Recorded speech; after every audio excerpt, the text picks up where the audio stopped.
پیش ہے ہمارے سامنے، جو پریشانی اور سمسیایں ہیں ان کو اپنے افسانوں میں پیش کیا ہے۔ علامتوں کے استعمال نے یعنی پرتیکوں کے پریوگ نے ان کے افسانوں میں معنویت پیدا کر دی ہے۔ انہیں زبان و بیان پر قدرت حاصل ہے، سادہ، سلیس اور رواں زبان استعمال کرتے ہیں، یعنی زبان میں کہیں اٹکاؤ نہیں ہے، کوئی بھٹکاؤ نہیں ہے، کوئی ٹھوکر، مطلب آپ کو ایسا نہیں لگتا ہے کہ کہیں جو ہے زبان میں رکاوٹ پیدا ہو رہی ہے، بلکہ اس میں ایک دم سلاست روانی ہے اور آپ کو ایک دم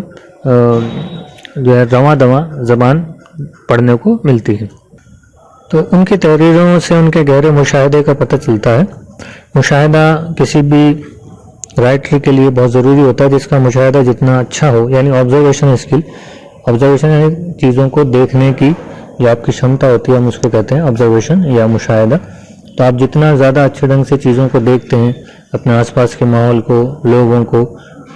جتنا زیادہ آبزرو کرتے ہیں، اتنا زیادہ ہی آپ اچھے سے لکھ پاتے ہیں۔ تو آبزرویشن اسکل اچھی ہونی ضروری ہے۔ تو یہی بات تھی کہ سریندر پرکاش کے افسانوں میں کہ ان کا جو آبزرویشن اسکل ہے وہ بہت اچھی تھی، تو اس لیے یہ سینٹنس لکھا گیا ہے کہ ان کی تحریروں سے ان کے گہرے مشاہدے کا پتہ چلتا ہے۔ واقعات کا گہرا سمندر ہے، واقعات کا گہرا سمندر ہے جو اتار چڑھاؤ کے ساتھ ہماری نظروں کے سامنے آ جاتا ہے، یعنی جب ہم ان کو پڑھتے ہیں تو ایسا لگتا ہے کہ واقعات کا ایک گہرا سمندر ہے اور ہم اس میں ڈوبتے جا رہے ہیں، اور اسٹیپ بائی اسٹیپ نئے نئے واقعات ان کے افسانوں میں آتے رہتے ہیں۔ ان کے افسانوں کے تانے بانے خواب اور حقیقت کے بیچ کی کیفیتوں سے تیار ہوتے ہیں، یعنی ان کے جو افسانے ہیں ان میں دونوں چیزیں ہوتی ہیں، خواب بھی ہوتے ہیں اور حقیقت بھی ہوتی ہے، نہ تو وہ بالکل ہی خیالی ہوتے ہیں اور نہ ہی بالکل ہی 100% حقیقی، کیونکہ حقیقی چیزوں کو اگر ہم ہو بہو لکھیں گے تو پھر وہ افسانہ نہیں رہے گا، وہ خبر ہو جائے گی، تو وہ خبریں نہیں ہوتی بلکہ افسانے ہوتے ہیں۔ تو اس میں ظاہر سی بات ہے کہ خیالات اور کچھ خیالی چیزوں کو بھی شامل کر لیا جاتا ہے۔ تو ان کے افسانوں کے تانے بانے خواب، اب یہاں دیکھیں کہ ہم جنرلی اس کو خواب پڑھتے ہیں، یہاں جو یہ واو ہے، یہ واو سائلنٹ ہے، اس کو ہم پڑھیں گے نہیں، یہ واو مادولا کہلاتا ہے، تو اس کو ہمیں خاموش کر دینا ہے، سائلنٹ کر دینا ہے، تو ہم خواب نہیں پڑھ کے ایسے الفاظ کو خواب پڑھیں گے، خواب، اس کو آپ ذہن میں رکھیں۔ تو ان کے افسانوں کے تانے بانے خواب اور حقیقت کے بیچ کی کیفیتوں سے تیار ہوتے ہیں۔ اکثر چیزیں اپنے روایتی تصور سے ہٹ کر سامنے آتی ہیں، یعنی جیسی وہ چیزیں ہیں روایتی طور پر چل رہی ہیں اس سے الگ ہٹ کر وہ اس کو پیش کرتے ہیں، اور حیرت و استعجاب کہانی کی دلچسپی کو بنائے رکھتے ہیں، اور وہ اس طرح سے جب چیزوں کو پیش کرتے ہیں تو جو پڑھنے والا ہے وہ اچانک حیرت میں پڑ جاتا ہے، تعجب میں پڑ جاتا ہے۔ حیرت و استعجاب یعنی حیرت اور تعجب، تو وہ تعجب میں پڑ جاتا ہے۔ تو یہ جو تعجب ہے یہی جو ہے ان کے افسانوں کو دلچسپ بنائے رکھتا ہے۔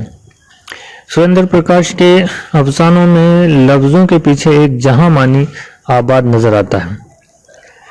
کردار زندہ اور متحرک نظر آتے ہیں، متحرک یعنی ایکٹیو، ان کی عبارت آ رہی گہرے غور و فکر کا نتیجہ معلوم ہوتی ہے۔ عبارت آ رہی ہے وہ جو کچھ بھی لکھتے ہیں، یعنی ان کی جو عبارت ہے، لکھاوٹ ہے، جو کچھ انہوں نے لکھا ہے وہ ایسے ہی نہیں لکھا، بلکہ پڑھنے پر معلوم ہوتا ہے کہ بہت غور و فکر اس کے پیچھے چھپا ہوا ہے۔ ان کا مشہور افسانہ بیجوکا ان کے افسانوی مجموعے باز گوئی میں شامل ہے۔ یہ اس قدر مقبول ہوا کہ بیجوکا کے عنوان سے اردو کے علاوہ بعد میں بعض دیگر ہندوستانی زبانوں میں کئی افسانے لکھے گئے۔ بیجوکا افسانے میں ایک پیغام پوشیدہ ہے، یعنی چھپا ہوا ہے، کہ جو افراد اور قومیں اپنی ملکیت اور پیداوار کی حفاظت خود نہیں کرتی بلکہ یہ کام دوسروں کو سونپ دیتی ہیں، تو نہ صرف جاندار بلکہ بے جان ذمہ داروں میں بھی اس کی ملکیت یا پیداوار میں اپنا حصہ لینے کی قوت پیدا ہو جاتی ہے۔ اس سبق میں یہ بتانے کی کوشش ہے کہ جس طرح محنت کا پھل ہوری کو ملتا ہے تو بیجوکا بھی اپنی محنت کا پھل پانے کا حقدار ہے،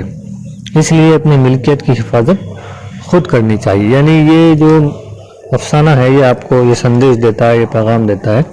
کہ آپ جو بھی کام کر رہے ہیں یا جو بھی آپ کی ملکیت ہے، جو آپ کی میراث ہے، یہ ضروری ہے کہ آپ خود اس کی حفاظت کریں، دوسروں کے بھروسے آپ نہ رہیں۔ دوسروں کے بھروسے اگر آپ رہیں گے تو آپ خسارہ اٹھائیں گے، چاہے وہ دوسرا جاندار ہو اور چاہے وہ بے جانی کیوں نہ ہو یا بہت کمزوری کیوں نہ ہو، کیونکہ جب ایک وقت ایسا آئے گا کہ جس کو آپ کمزور سمجھ کر اپنی ملکیت کی حفاظت کے لیے ذمہ دار ٹھہراتے ہیں، ایک وقت ایسا ضرور آتا ہے کہ وہ کمزور آدمی ہی یا وہ کمزور شخص ہی آپ کے سامنے اپنا حصہ مانگنے کے لیے یا آپ کی جو بھی سمپتی ہے، پراپرٹی ہے، یا جو بھی آپ کی ملکیت ہے اس پر قبضہ کرنے کے لیے طاقتور بن کر سامنے آتا ہے۔ تو بیجوکا کے ذریعے سے آپ نے یہ پیغام دینے کی کوشش کی۔ بیجوکا سب سے پہلے آپ سمجھ لیں ہوتا کیا ہے۔ کھیت کے اندر جو چڑیوں اور کبوتروں کو ڈرانے کے لیے ایک پتلا سا بنایا جاتا ہے، دراصل اس کو بیجوکا کہتے ہیں۔ تو اس افسانے میں بیجوکا کو جو ہے وہ پرتیک کے طور پر، ایک علامت کے طور پر استعمال کیا گیا ہے۔ جیسا ہم نے ابھی پڑھا کہ ان کے جو افسانے ہوتے ہیں وہ علامتی ہوتے ہیں، تو یہاں بیجوکا جو ہے وہ ایک علامت کے طور پر استعمال کیا گیا ہے۔ تو اگلے ویڈیو میں ہم پڑھیں گے سریندر پرکاش صاحب کا لکھا ہوا افسانہ، مختصر افسانہ بیجوکا۔